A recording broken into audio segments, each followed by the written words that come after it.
میرے حبیب کریم سید عالم صلی اللہ علیہ وسلم نے فرمایا، اللہ کریم نے بندے کو، مخلوق کو پیدا کرنے سے پہلے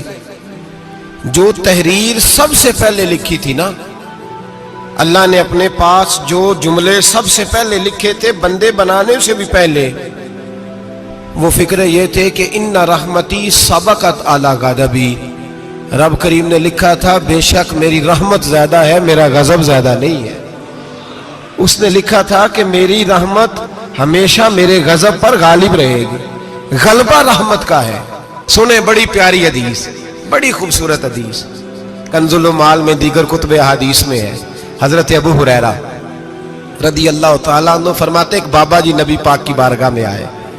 اور جب وہ واپس جانے لگے تو میں نے عمر پوچھی تو عمر تھی 96 سال۔ کہتے ہیں بزرگ جب آئے نا تو یہ بھویں جو ہے نا ان کی سفید ہو کے تو یوں آنکھوں پہ آ گئی، بڑی چھڑی بابا جی نے پکڑی ہوئی اور دونوں ہاتھ پکڑ کے نا چھڑی کے اوپر جھکے ہوئے ہیں ایک جانب، قربان جاؤں۔ کہتے ہیں جب وہ بزرگ مسجد میں داخل ہوئے تو میرے رسول نے کھڑے ہو کے استقبال فرمایا، کھڑے ہو، اور نبی کریم صلی اللہ علیہ وسلم نے آگے بڑھ کے بابا جی کو بازو سے پکڑا اور بٹھایا۔ حضور بیٹھ گئے، کہا بزرگوں کیسے آئے ہو؟ تو کہتے ہیں وہ بابا جی بات کرتے تو آنکھ کھول کے پہلے حضور کا چہرہ دیکھتے، پھر وہ بات کرتے تو ان کے لب و لہجے کے اندر بڑی پریشانی، بڑی تکلیف، بڑی مایوسی۔ عرض کرنے لگے یا رسول اللہ، حضور زندگی ساری گناہوں میں بیت گئی ہے، حضور غلطیاں ہی غلطیاں، یاد ماضی عذاب ہے، یا رب چھین لے مجھ سے حافظہ میرا۔ اے اللہ کے رسول بڑی لمبی فہرست ہے، پاپ ہی پاپ ہے، کالے سیاہ دفتر ہے۔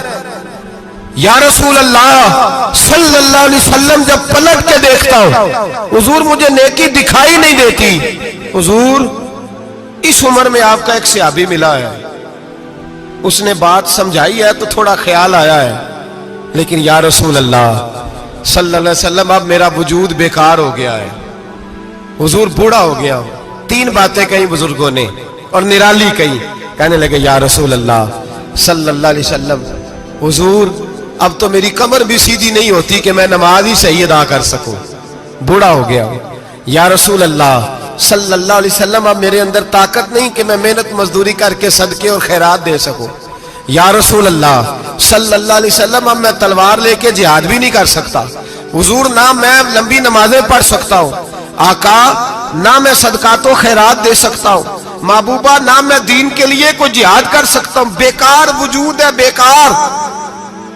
بیکار وجود کو تو گھر والے برداشت نہیں کرتے، بچے دعا کرتے ہیں یا اللہ ابا جی کو پردہ دے دے، اماں کو پردہ دے دے، بیکار ہو گیا ہوں اور آج آیا ہوں تو مجھ بیکار کو میرا رب قبول کر لے گا؟ آج کلمہ پڑھوں تو بیکار ہوں، کسی کام کا نہیں، نہ نماز نہ صدقات نہ جہاد، قبول کر لے گا؟ حضرت ابو ہریرہ فرماتے ہیں جیسے برسات میں بارش کی جھڑی لگتی ہے، یوں مصطفیٰ کی آنکھوں سے جھڑی لگ گئی، حضور کھل کے روئے، کھل کے۔ اور میرے حبیب پاک نے فرمایا بزرگوں بڑے مجاہد ہیں، دین کے لیے جہاد کرنے والے بڑے ہیں، رب کریم کو آپ کی تلوار کی اتنی حاجت نہیں، اور فرمایا اس کے خزانے کوئی خالی تو نہیں کہ آپ ہی گویا صدقہ دیں گے تو بھرے جائیں گے، اور فرمایا پھر رب کریم کی شان میں اضافہ نہیں کرتی عبادتیں، وہ تو بندے کو نفع دیتی ہیں۔ میں بزرگوں نہ آپ جہاد کریں، نہ آپ صدقات دیں، لا لمبی نمازیں پڑھیں، آپ صدق دل سے آ جائیں، اللہ کے رسول کا وعدہ ہے رب آپ کو بغیر حساب کتاب جنت عطا فرما دے گا۔ آنا تو شرط ہے کہ نہیں؟ آئیں تو صحیح، نہ پہنچے تو صحیح، آ جائیں، اس کو نہیں عادت صدقات و خیرات کی، جہاد کی، تبلیغ، آئے تو صحیح نا۔ ان العبد اذا اعترف